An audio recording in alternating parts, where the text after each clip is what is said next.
25% tariff लगाने के बाद थोड़ा सा यूएस का मार्केट गिरता है उसकी वजह से। अगर हम बात करें साथियों चाइनीज की बात करें तो यहाँ पे हिंदी चीनी भाई भाई 2 का जैसे वो यूएस का प्रेसिडेंट डोनाल्ड ट्रंप चाह रहा है, कुछ न कुछ हर दिन नया देखने को मिल रहा है। जो उसको सही लग रहा है, जो उसकी इकोनॉमी के लिए सही लग रहा है, वो उसको करना ही है। हम अगर साथ में आते हैं तो हमारी ये जिम्मेदारी बन पाएगी और इस जिम्मेदारी को हम अच्छे से निभा पाएंगे। किस जिम्मेदारी को साथियों? अगर हम बात करें हमारे देश और चाइना के बीच में अगर डिप्लोमेटिक रिलेशन की बात करें तो इस 2025 1 अप्रैल 2025 को टोटल 75 ईयर्स होने जा रहे हैं। इस 75 ईयर्स को होने तक के लिए इसी बीच में आप जैसे कि सभी को पता है, जब से डोनाल्ड ट्रंप राष्ट्रपति बने हैं यूएस के, कुछ न कुछ आपको नया देखने को मिल ही रहा है। साथ ही साथ इसमें देखते हैं हम कि फेंटेनिल इशू के वजह से चाइना के ऊपर यूएस के डोनाल्ड ट्रंप जो राष्ट्रपति हैं एडिशनल 10% टैरिफ की बात करते हैं, जिसमें आप सभी को पता है कि कनाडा और मेक्सिको पर 4 मार्च 2025 को 25% टैरिफ लगाने के बाद थोड़ा सा यूएस का मार्केट गिरता है उसकी वजह से, और डोनाल्ड ट्रंप इस बात से पीछे हट जाते हैं कि भाई हम 1 महीने तक का और समय लेते हैं। मतलब इस टैरिफ को जो यूएस और कनाडा के ऊपर लगाया था इन्होंने 25% का, उसको रोक देते हैं 1 महीने के लिए और फिर सोचते हैं कि हम इस पर और विचार करेंगे, बाकी टैरिफ तो लगेगा ही। लेकिन जो एडिशनल 10% है जो चाइना के ऊपर लगाया गया है, उसको हटाने की ये बात नहीं करते हैं। जैसे कि आप सभी को पता है, यहाँ पे चाइना के ऊपर एडिशनल जो 10% टैरिफ लगाया गया है, इसके पीछे जो मेन कारण ट्रंप का कहना है कि भाई फेंटेनिल इशू, जो कि चाइना के द्वारा ये फेंटेनिल ड्रग बनाया जा रहा है और इसके वजह से मैक्सिको और कनाडा के थ्रू इसको चाइना यूएसए के अंदर एक्सपोर्ट किया जा रहा है, जिसकी वजह से हजारों की तादाद में यूएसए की मेंबर्स की वो मौत हो रही है, मृत्यु हो रही है और इससे लोग ज़्यादा ज़्यादा एडिक्टिव हो रहे हैं। आखिर इन सब चीज़ों के बाद चाइना बहुत परेशान होता है और फाइनली आप सभी को पता है, मैंने एक न्यूज़ कवर किया था जिसमें चाइना के जो एम्बेसडर हैं, चाइनीज़ एम्बेसडर जो हैं, वो चाइनीज़ एम्बेसी जो यूएस के अंदर है वहाँ से डायरेक्ट ट्वीट करके रिप्लाई करते हैं डोनाल्ड ट्रंप को कि हम हर एक वॉर के लिए तैयार हैं। आप ट्रेड वॉर चाहें, चाहे टैरिफ वॉर चाहें, चाहे फिर कोई वो अनदर वॉर चाहें, हम हर एक वॉर के लिए रेडी हैं। फिर उसके बाद कल की बात होती है, फ्राइडे के दिन यहाँ पे एक पीपल्स कांग्रेस मीटिंग होती है चाइना के अंदर, जिसमें जो चाइना के फॉरेन मिनिस्टर हैं आपके वेंग ई, वो कहते हैं क्या कि हम चाहते हैं हिंदी चीनी भाई भाई। हिंदी चीनी भाई भाई कहने का मतलब क्या? उनका कहना है कि अप्रोक्स हमें 75 साल होने जा रहे हैं, क्यों ना इस 75 साल के एनिवर्सरी पे इंडिया के साथ एक हम दोस्ती का हाथ बढ़ाते हैं, जिससे ये जो अमेरिकी राष्ट्रपति है या अमेरिका जो अपने मन से जो मन कर रहा है वो कर रहा है, इस पावर जो इतना अथॉरिटेटिव हो रहा है इसको रोका जा सके और देश दुनिया में जो इतना इम्पैक्ट हो रहे हैं देश, इस चीज को हम लोग सही कर सकें। आखिर क्या है ये मामला जो कि ये टैग लाइन मैंने चुना, हिंदी चीनी भाई भाई, आखिर क्या है ये मामला? आइए शुरू करते हैं। मैं अभिषेक शुक्ला आप सभी का बहुत बहुत स्वागत करता हूं। ये थोड़ी सी आप सभी को मैंने बताई इतिहास क्या कैसे रहा। जैसे कि आप सभी जानते हैं, इंडिया और चाइना के बीच का जो डिप्लोमेटिक रिलेशन रहा वो 1 अप्रैल 1950 को पहला डिप्लोमेटिक रिलेशन चाइना के साथ भारत का होता है। ठीक है, अगर हम बात करें 1 अप्रैल 2025 को 75 ईयर्स हो जाएंगे इंडिया और चाइना के बीच में डिप्लोमेटिक रिलेशन। आप अगर देखें अप्रोक्स 4 साल दोनों ही सेना बहुत लड़ाई हुई। कहां पे? आपके लद्दाख में। इसके बाद 1 साल हो गया अप्रोक्स, 4 साल के खत्म होने के बाद ये लड़ाई खत्म होती है और दोनों ही जगह से अपनी अपनी मिलिट्री विड्रॉल कर दी जाती है, मतलब वहां पे चीजों को शांत कर दिया जाता है। चलिए समझते हैं आखिर ये क्या है न्यूज। अगर हम बात करें, सबसे पहले थोड़ा सा आप सभी को मैं बैच के बारे में बता दूं। साथियों, हमारा जो बैच है वो आप सभी को पता है 1 मार्च से रजिस्ट्रेशन स्टार्ट हो गया था। 5 मार्च से आपका बैचेस जो है वो स्टार्ट हो चुके हैं। आपके पास ये फैकल्टीज हैं जो कि आप सभी को कवर करेंगे आपका पूरा कंप्लीट सिलेबस। जो भी ऐसे बच्चे बैंकिंग के लिए तैयारी कर रहे हैं या फिर किसी भी इंश्योरेंस एग्जाम की तैयारी कर रहे हैं, आप हमसे जुड़ सकते हैं और अपनी तैयारी में एक नई शुरुआत दे सकते हैं। आप देखेंगे मैं आप सभी लोगों को static GK and current affair teach कर रहा हूं, जिसमें आप सभी को मंडे से मेरा जो क्लास है वो स्टार्ट हो जाएगा आपके यूट्यूब पे।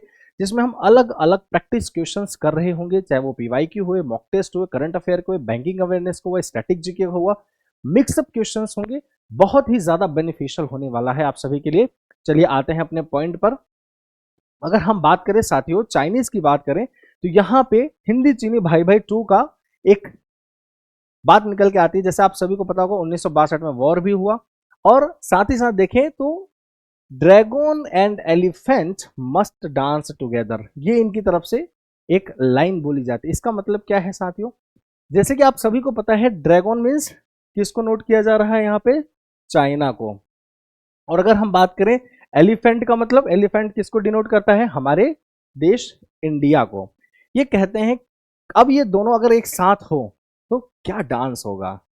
तो मतलब यहां से क्या डिनोट करना चाहे, नाचने की बात नहीं हो रही है, यहां बात हो रही है एक इंटरनेशनली रिलेशन को अच्छा मजबूत करने की इंडिया और चाइना के बीच में। अब यहाँ पे चाइना कौन बोलता है, चाइना के फॉरेन मिनिस्टर।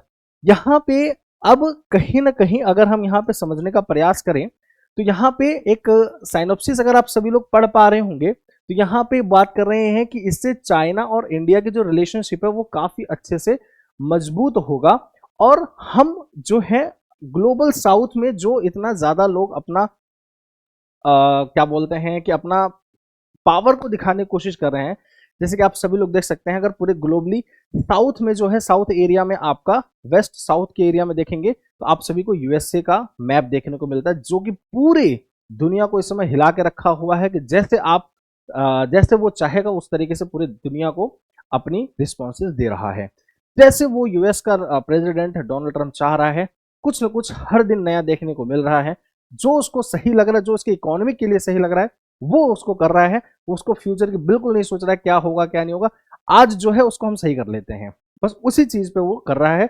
जो कि आप सभी को मैंने न्यूज कवर भी किया था कि जिस दिन मैक्सिको और कनाडा के ऊपर 25% टैरिफ लगाया था, उसी दिन मैंने आप सभी को बताया भी था कि यहाँ पे स्टॉक मार्केट गिर रहा है, और साथ ही साथ यह भी बताया था कि इससे कहीं ना कहीं यूएस इकोनॉमी पे बहुत बड़ा इंपैक्ट पड़ेगा। क्यों, क्योंकि भाई देखो यूएस की जो इकोनॉमी है टोटली अगर हम बात करें प्रोडक्शन का जो फेज है वो बहुत कम है, मतलब वहां पे प्रोड्यूस चीजें कम होती हैं, कंज्यूम ज्यादा होती है। तो अगर हम यहाँ पे कंपेयर करें तो जहां प्रोडक्शन कम है, कंजम्पशन ज्यादा है, ऑब्वियस सी बात है भाई सामने से अदर देशों से हमें इंपोर्ट करना ही पड़ेगा। अब हमें अगर अलग अलग देशों से इंपोर्ट करना पड़ेगा, इसका मतलब यूएस की जो इकोनॉमी है वो इंपोर्ट पे डिपेंड है। अब उसी इंपोर्ट पे अगर उनको महंगा सामान मिलने लगे तो इससे क्या होगा, डिमांड मार्केट में कम होगी, चीजें कहीं ना कहीं स्टॉक मार्केट उनका गिरेगा ही गिरेगा। तो यहाँ पे बहुत बड़ा एक यूएस इकोनॉमी को डिक्लाइन देखने को मिला है आपके, चाहे वो डोजोन्स की बात हुई, चाहे फिर वो आपके एसएनपी की बात हुई, चाहे फिर वो नेस्डेक की बात हुई, जैसे कि आप सभी को पता है यहाँ पे उनके स्टॉक एक्सचेंजेस हैं।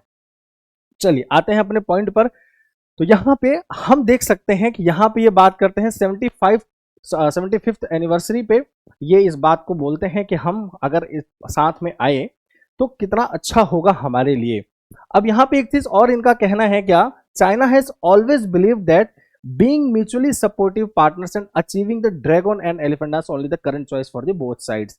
यहाँ पे ये कहना चाह रहे हैं कि अगर हम दोनों साथ में आते हैं तो हमारे लिए बहुत अच्छा है, हमारी इकोनॉमी के लिए बहुत स्ट्रेंथ मिलेगा। क्योंकि इस पूरे अगर एशियाई देश की बात करें तो हम पूरे इस एशिया के दो ऐसे इकोनॉमी हैं जो कि सबसे ज्यादा मजबूत इकोनॉमी है। और जब ये दो मजबूत इकोनॉमी एक साथ आएंगे तो अच्छे अच्छे इकोनॉमी को, जिसको किसको टारगेट किया जा रहा है, यूएस इकोनॉमी को, कि हम उन पर भारी पड़ सकते हैं। और ये जो अपनी पावर को दिखाने की कोशिश कर रहे हैं उस पर हमारा कंट्रोल हो सकता है। अच्छा, अब यहाँ पे सबसे बड़ी चीज आती है कि सर एक्चुअल में ये इंडिया से दोस्ती करना क्यों चाह रहा है, मतलब ऐसा चाइना चाहता क्यों है। देखिए अगर हम बात करें अप्रोक्स 10 से 15 साल पहले की, तो साथियों 10 से 15 साल पहले चाइना की जो इकोनॉमी थी, समझिएगा, चाइना की जो इकोनॉमी में अगर जीडीपी की बात करें तो अप्रोक्स यहाँ पे 50% जो चाइना की इकोनॉमी में जीडीपी के अंदर कंट्रीब्यूशन होता था वो 50% कंट्रीब्यूशन होता था। समझ में आ रही बात, किसके वजह से, सिर्फ ट्रेड के वजह से, किसके वजह से, सिर्फ ट्रेड की वजह से 50%। समझ रहे बात, 50% अप्रोक्स अगर हम देखें चाइना के जीडीपी में सिर्फ ट्रेड के वजह से देखने को मिलता था कंट्रीब्यूशन। लेकिन अगर वही ट्रेड का कंट्रीब्यूशन फॉल हो जाए, क्योंकि ऑब्वियस बात है टैरिफ लगेगा तो डिमांड कम होगी और इनका प्रोडक्ट एक्सपोर्ट कम होगा, इसी की वजह से धीरे धीरे यहाँ पे इनकी इकोनॉमी डिक्लाइन होती है और अभी जो है वो अप्रॉक्स 35% पे आके रुकी हुई है। साथ ही में आप सभी ने जो देखा कोरोना पेंडेमिक, इतना ज्यादा डिसरप्शंस देखने को मिला चाइना के अंदर, उसकी वजह से भी चाइना बहुत बड़े डाउनफॉल में गया अपनी जीडीपी को लेकर, और उसके अंदर मार्केट में अगर इकोनॉमी की बात करें तो काफी ज्यादा डाउन हुई। तो इन सब चीजों के टेंशन की वजह से वो हुआ परेशान, और फिर चाहते हैं उसी में आपकी यूएस प्रेसिडेंट इसके ऊपर एडिशनल टैरिफ की बात कर देते हैं, तो इनके लिए और भी ये बड़ी बेकार कंडीशन बन जाती है। चलिए खैर कोई नहीं, यहाँ पे अगर हम बात करें सर, अभी तो बहुत ज़्यादा हमारे और चाइना के बीच में रिलेशन तो बहुत अच्छे हैं, बहुत अच्छे नहीं हैं, ठीक है। लेकिन अब यहाँ पे जब उन पब्लिक ने पूछा उनसे कि आप बताइए आप इंडिया और चाइना के बीच में कैसा रिलेशन है, किसने पूछा? चाइनीज के लोगों ने पूछा कि आप बताइए इंडिया और चाइना का रिलेशन कैसा है वेंगी से। वेंगी कौन है? आपके फॉरेन मिनिस्टर। कहते हैं अगर ओवर द पास्ट ईयर देखें हम लोग, लास्ट ईयर से देखें तो काफी अच्छा रिलेशन हमारे देश और चाइना के बीच में रहा है। चाइना और इंडिया के बीच में अच्छे रिलेशन बने हैं, पहले से कुछ पॉजिटिव रिलेशन बने हैं। और साथ ही साथ देखें 2024 के अक्टूबर में कजान, जो कि एक रशिया का एक जगह है, वहां पे शी जिनपिंग और आपके मोदी जी का मुलाकात होती है, मीटिंग होती है, काफी पॉजिटिव चीजें पे बात होती है और यहाँ पे अच्छी अच्छी चीजें बात निकल कर आती है और एक अच्छे रिलेशन की तरफ अग्रसर आगे की तरफ बढ़ते हैं। तो ये कुछ चीजें हुई और साथ ही साथ इन्होंने बोला कि हम एक्टिवली फॉलो करते हैं कि हमारे commitments, strengthening diplomatic engagement and practical cooperation, अलग अलग लेवल पे हम बहुत अच्छा कर रहे हैं। तो ये सब चीजें यहाँ पे बात होती हैं। हमारे देश के बीच में, मतलब चाइना और इंडिया के बीच में जो बॉर्डर टेंशन थे वो भी काफी पहले से अगर देखें तो रिजॉल्व हुआ है।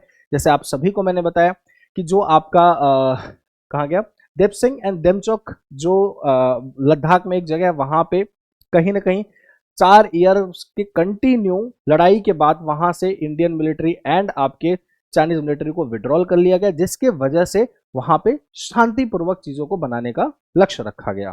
साथ में अगर हम देखें पास्ट टेंशंस को देखें तो Wang emphasise that border issues should not define the overall relationship. साथ में यह भी बोल रहे हैं कि सिर्फ एक बॉर्डर के बीच का अगर रिलेशन है चाइना और इंडिया के बीच में, तो ये इसका मतलब ये नहीं है कि बॉर्डर पर रिलेशन खराब है इस वजह से पूरे इंडिया और चाइना के बीच में रिलेशन बहुत खराब हो गया, मतलब ओवरऑल पूरा खराब हो गया है।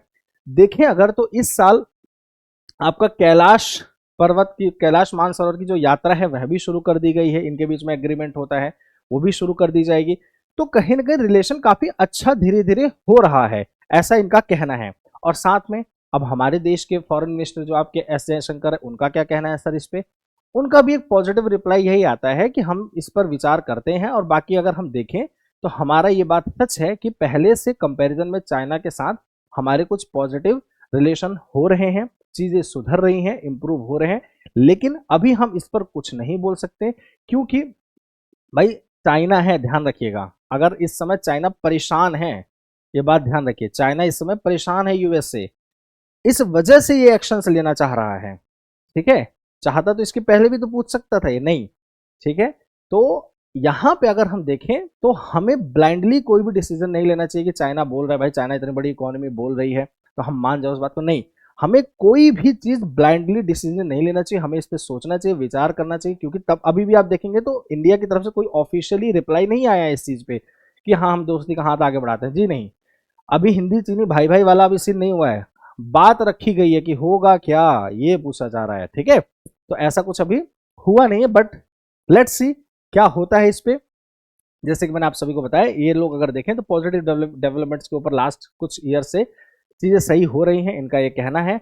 साथ में यहाँ पे इन्होंने ये भी चीज रखा है कि हमने एक फ्यूचर का विजन देखते हुए यहाँ पे इन्होंने कुछ बात रखा कि हम, वैंग ने बोला कि भाई चाइना और इंडिया की अगर हम बात करें तो ये दोनों ही एक बहुत अच्छे डेवलपिंग कंट्रीज हैं, साथ ही साथ डेवलपिंग इकोनॉमीज हैं, और साथ ही साथ देखें तो ये बहुत ही अच्छा ग्रो कर रहे हैं और अच्छे एक ऐसे नेबर हैं। पहली बात तो जल्दी पड़ोसी अच्छे नहीं होते हैं, ठीक है, पड़ोसी अच्छा मिलना बड़ा जरूरी है।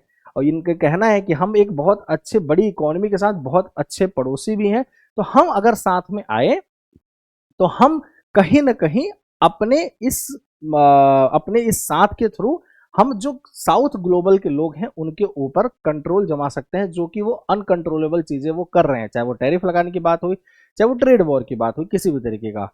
तो यहाँ पे इस बात को इनका कहना होता है, और उनका ये भी कहना है कि अंडरमाइन ईच अदर और undercut each other, he is stated highlighting the broader benefits of corporation. उन्होंने सीधा यही कहा कि अगर हम एक दूसरे के साथ आकर चीजों को कॉपरेट करते हैं तो काफी चीजें यहाँ पे आप सभी को देखने को मिलता है। अब यहाँ पे एक वर्ड इन्होंने मेंशन किया है, हम अगर साथ में आते हैं तो हमारी ये जिम्मेदारी बन पाएगी और इस जिम्मेदारी को हम अच्छे से निभा पाएंगे। किस जिम्मेदारी को? कि हम हेगमोनिज्म को और पावर पॉलिटिक्स को उस पर कंट्रोल कर पाएंगे। हेगमोनिज्म जानते हैं क्या होता है? जो काफी ज्यादा अथॉरिटेटिव हो जाता है, अपने पावर का गलत इस्तेमाल करने लगता है। तो उस पावर के ऊपर हम कंट्रोल कर पाएंगे अगर हम ये दो बड़ी इकोनॉमी साथ में आ जाते हैं तो इस चीज को यहाँ पे बोला गया।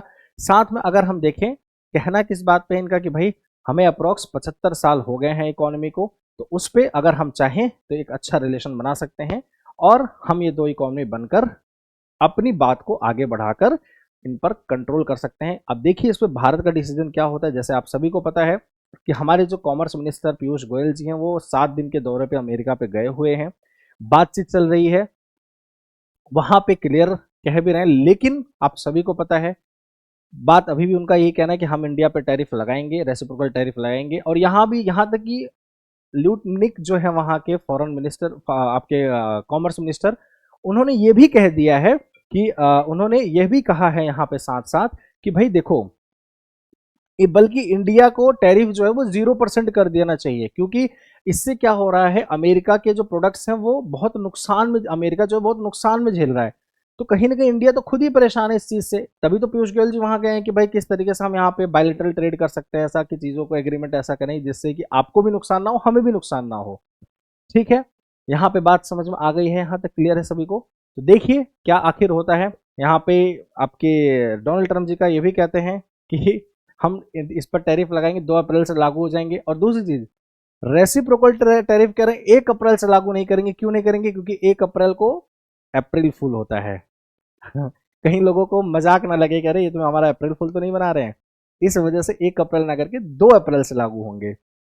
ठीक है, देखते हैं, आप सभी के बीच सेशंस हम लोग कवर करते रहेंगे, जो भी न्यूज आएगी। अभी ये बिग बॉस का खेल चल रहा है, काफी अच्छा एंटरटेनमेंट चल रहा है, आप लोग एंटरटेनमेंट लेते रहिए, साथ साथ में नॉलेज भी लेते रहिए, क्योंकि आप सभी को पता है कि मेरी जो डेली क्लासेस है वो डेली यूट्यूब बैंकर्स ग्राउंड पर हो रही है।